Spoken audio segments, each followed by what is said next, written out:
Hello everyone and welcome to Hit Factor Sports Apex 10 Primer Collator install and operational video. Right now we're going to go through everything that's included in the packaging so you can familiarize yourself with all of the things that are included. So starting from the top, we have the primer funnel, we have the blast shield, the primer bowl, the motor stand, the stand for the entire assembly, and then the electrical box. In the electrical box, you'll find that you have a on and off switch, a inlet for the power cord that is included, a sensor port, and a motor port. They're different, so you cannot mix them up. On the back side of the unit, you have your vibration control. When it clicks on, that'll turn it on and it will set the vibrations to maximum. And then if you turn it all the way over, it'll be at the minimum vibrations. Moving on, you'll have a bag of discs.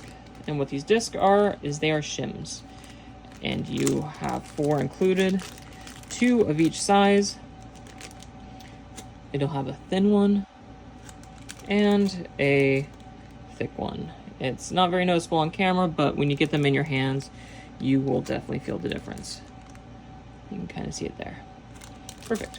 What these are for is for adjusting the height of the motor and the primer bowl so that it lines up properly with the primer ramp. They go in between this space right here, and I cover how to do that when we start installing it on the press. The primer ramp has the pre-installed proximity sensor. You shouldn't have to make much adjustments for this. If anything, it'll be very, very minor, and you just have to loosen up that one bolt right there, and you can slide it in and out ever so slightly. It has the blast shield pre-installed and 2 holes for mounting. Then there's the support bracket. What this does is it affixes to here. Oh, get out of here. And then it fixes to here, and 2 bolts go in to hold that into place. Let's go over the fasteners that are included. Oh, wrong bag.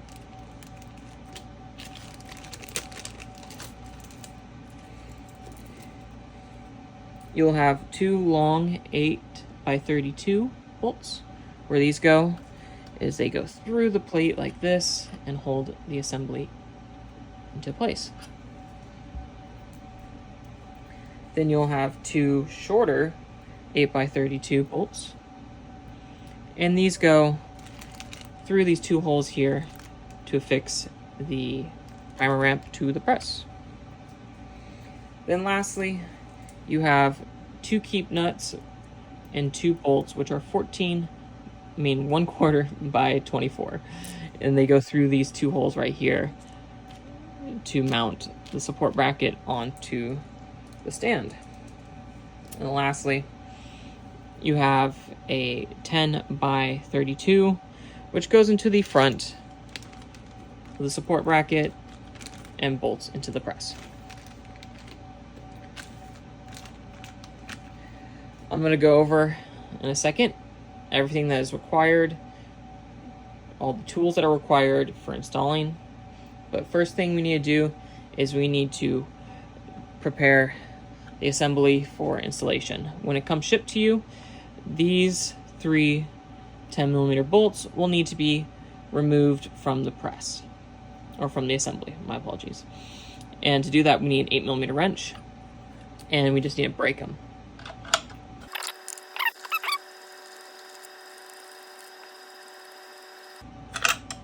Perfect.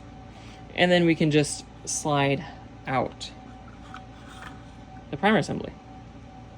So that will leave us with the stand and the blast shield and the electronics box all contained. This is so it can be lighter and easier to maneuver and get bolted to the press. You can do it with the motor and primer bowl assembly, but I recommend not doing that. Makes it just more difficult to get those bolts lined up. I'll now go over all the tools that are required. The tools necessary for installing the Apex 10 Primer Collator is a mix of SAE or standard and metric tools. Starting with SAE, we need a 5/64, a 3/32, a 1/8, a 9/64, and a 5/32. You will also need a 7/16 wrench or socket, whatever you feel fancy. A 2mm in the metric department, a 2.5mm, a 3mm, and an 8mm. That's everything that's required to install it.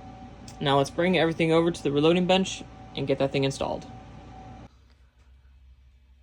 Now we're at the reloading bench and we're ready to install the Hit Factor Primer Collator. As you can see, this press is already partially disassembled, but I will still walk you through on all the steps necessary to get to this blank slate required for installing the Primer Collator. First step will be to remove these two fasteners which holds on the primer tube.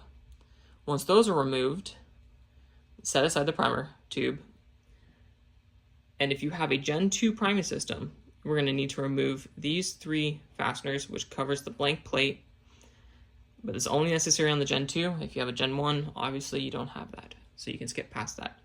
Now, both on the Gen 1 and Gen 2 systems, there is a blank plug which covers this space in here. We're going to need to lift that out, and if you have issues with that, we can go ahead and we can remove the cover plate for the primer shuttle.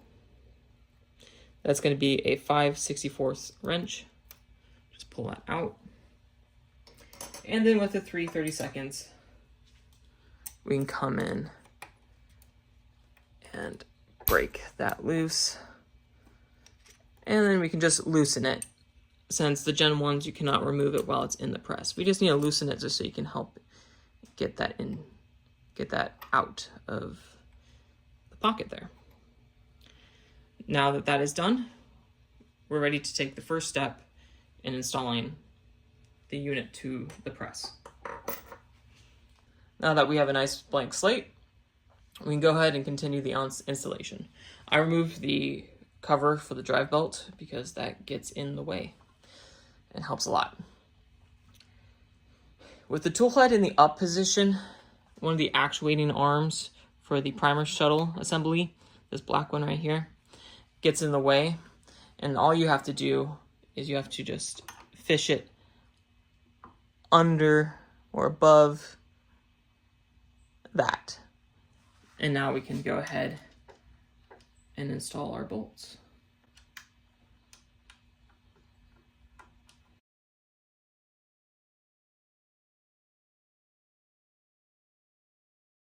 So before we snug those up, we want to come and look down this way on the press. We want to just make sure that the stand is squared and in line with it all. That will really help with the fine adjustments later on. We're going to start with the plate in a neutral position. If you see, we have some movement here. That's in case we need to have that for adjustments later on. But we're going to start off with a pretty neutral location, just so you have a little more range of adjustability, like that. Now let's go ahead and snug all those up. You don't need these too tight, just a nice little rotation. Just one finger, just boop. Perfect, give it a second look, make sure it's mounted on there nice. And then we're ready to install the primer ramp. If you have a Gen 1 priming system, you will have the necessary bolt locations already pre-installed into the priming system. If you have a Gen 2, you will either need the ramp, or I call it the ramp, but the fastener holes, this little block, either from the Primer Express if you had one in the past, or included in my kit if you selected the Gen 2 option. Those are held in place by a 3/32. Now we loosened the priming shuttle before in the last step, and that's a necessary requirement for installing the primer ramp. The primer ramp is going to have a little teeny lip on the front of it. What that's going to do is it's going to go in. We're going to slide it in like that and then bring it down. Then we take the two 832 bolts that were included in the fastener bag of the Primer Collator kit, and we will take a 3/32 drive wrench, and we're going to take our finger, press down on this. We're going to push it forward, so down and forward. What that's ensuring is it's ensuring that that little lip underneath the primer shuttle is in fact flat. We do not want it cocked up, otherwise that will put unnecessary pressure on the primer shuttle and could cause to lethargic movement or missed feeds entirely. So it's very important that we press down, try to keep it flat up against the surface of the... And once again, none of these fasteners need to be secured with a lot of force. Now that we have the primer shuttle installed, or the primer ramp installed, we can go ahead and we can snug down the primer shuttle again. With a 1/8 drive wrench, we're going to loosen the two fasteners on the top of the blast shield. And then we can pivot that out of the way. Perfect. Get that cord out of the way. And we're going to take the Primer Collator assembly, come around the back here, and slip it into place. Now, before you go ahead and rest it on the primer ramp, we want to ensure that by rotating the assembly over, that it does not make contact. See that this, in fact, is just a smidgen bit lower than the top surface of the primer ramp right here. So what we're going to do is we're going to install a spacer, which is included in the parts kit of the Primer Collator assembly. It's these little discs right here. And what we're going to do is we're going to install it in between the motor base and the motor itself. And the way that is accomplished is by the 2.5mm drive bolts in the front face of the collator assembly. Now that we have a small shim installed, we can go ahead and check our alignment again. And I still feel a little resistance there, so I'm going to go and step it up to a large shim. Now with the large shim installed, I get nearly perfect fitment. We want a very small gap there. The gap should not exceed the height of a small and large shim combined. Large and small disc combined. So anything in between there, from here, which is nearly touching, to this is acceptable. If you are unable to achieve this, please give us a call and I can help you walk through how to achieve correct height adjustment. Now, if you look at your ramp, you will notice that there is a small raised ridge on both the collator bowl and the ramp. You'll notice that this ramp is missing that because this ramp was from an earlier batch which did not include the alignment ridges. Your goal is to align those ridges perfectly. And once you align them by moving the collator side to side, making sure you feel a nice smooth fitment between the two, and that the ridge is aligned properly, you will then take the 8mm bolts. You might need to realign it. If you're unable to achieve a good alignment, it can help to break the primer bowl loose from the motor, like so. Break that loose, and then we can use that adjustment there as well, just to get that perfect fitment we're looking for. And then just snug down the stand. These can be finger tight or very little torque from an 8mm wrench. Double check our alignment. We don't want to make sure that we feel a nice smooth transition, no ridge on either side, no ledge for our fingers to get caught on, just nice smooth. And then from there, we can take our motor cable to the top port. The motor cable is the 3-pin and the sensor is the 4-pin connector. It's impossible to get them wrong. I probably shouldn't say that. It's very hard to get those wrong. Motor on top, sensor on the bottom. Then we take our included power cord and we plug that in. We can function check and ensure that the collator works. It would help if I tightened down the bowl before I did that. If you hear any harsh sounds and not just smooth, easy vibrations, that means you're making contact between the bowl and the primer ramp, and that you need to install, most likely, a small height shim. This is the sound we are looking for. Now that we have the collator assembly installed, it's aligned with the primer feed ramp, and that we've verified that the function's good, we're going to install the bar through the bottom. It rests along the bottom, so it just kind of rests along right there. The fasteners drop through the top, and now we just install the keep nuts. And we want these loose. We don't want to tighten these just yet.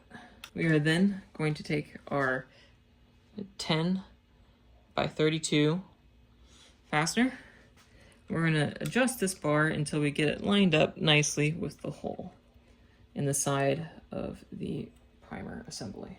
That is driven with a 1/8 hex wrench. Now that we've got that snugged, we can go ahead and snug up our 1/4 bolts with that 5/32 wrench and 7/16. We do not need to do it very tight. Now the primer collator is on there very nicely and stable. Check our alignment one more time, and we're ready to proceed to adjusting the notches and getting this thing running. Now that we are here, you will need a 3mm hex wrench to loosen the bowl. I know we just aligned it, but we're gonna do this so we can adjust our notches. I kick it to right about here because I want to still have access to both of the adjustment screws on the side of the bowl so I can adjust the notches. Your notches will come pre-adjusted, but because of transportation and everything of that nature, I recommend you still check them. And I'm going to show how to set them from a blank slate here in case you need to completely readjust it for whatever reason. For that, you're going to need an M2 wrench to adjust the adjustment points on the bowl. We're going to take our primers. This is 500 CCIs, and I'm just going to dump them in there. Perfect. We're going to come to the back of the unit, and we're going to set it to the lowest point, which is the point furthest away from the click in it. That click. From there, full power, then all the way down until it stops is the lowest. I'm going to push out this notch, so I have it very far out of adjustment here. This one I will draw all the way in, since we need to have this one not do any selecting and the front one to do all the selection when adjusting at first. If we set the first notch first, then we can't properly set the last notch correctly. Now with a bowl in the front to catch the primers, and I am waiting to see for any upside down primers, and so that I can begin setting it.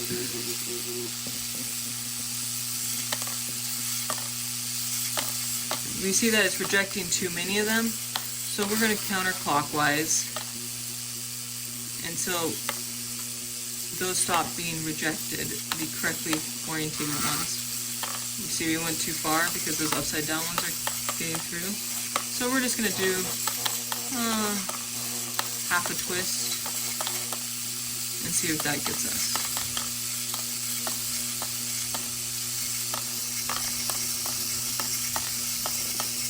Sure would help if we got some upside down primer.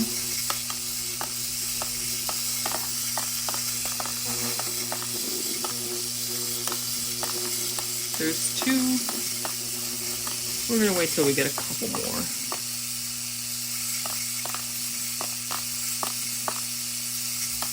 I would say that's good for a rough adjustment right now. Perfect. Do we see how they're starting to wiggle a little bit and fall out? That means we've gone too far. And we can back it out half a turn or so. We'll go back a half another turn.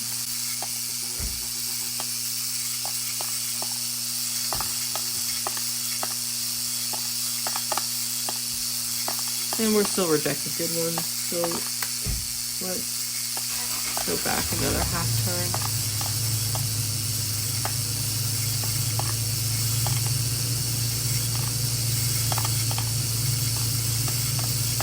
And now that we've properly adjusted the notches, we can loosen our screw. All right, 3mm screw. Rotate our bowl back, just kind of give it a pinch to make sure it's aligned. I like to pinch it and tighten this down so it doesn't have a chance to walk. And then we can just close up our blast shield, and tighten it up with that 1/8 wrench. And then you're ready for operations. The final operational check will be to turn on the primer collator with the sensor attached and ensure that the switch shuts off. Perfect. We're looking for a nice, easy, smooth flow. If you see primers get kind of hung up here, it could be because you're too twisted or because you do not have enough height. But if you have any problems at all during the entire installation process, operation, anything, feel free to give us a call. We're here 9 a.m. to 10:30 p.m. Pacific Standard Time. I appreciate you guys' time, and I hope you have a great day and happy loading.